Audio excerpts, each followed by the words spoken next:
Sei di dove? Lamon, paese dei Fasoi. Ho bisogno che tu mi traduca delle frasi venete in inglese. Ben, lo so inglese, lo so. Sai bene?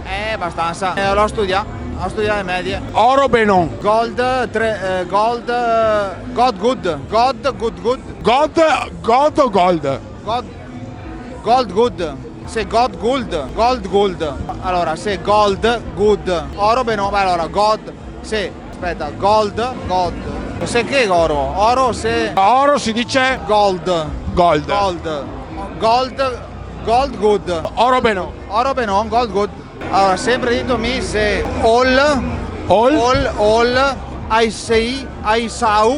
I saw, tu see, tu saw, me. Saw sei in passato. I saw all, I saw all, saw me. E invece said? E sei il futuro. Guarda che te taglio i viveri. È difficiletta questa. Look, I cut the cornicles, che sarebbe con Icio. Look, I cut the it. Oh, look, I cut the it. Occhio che te taglio i viveri. Eyes, I cut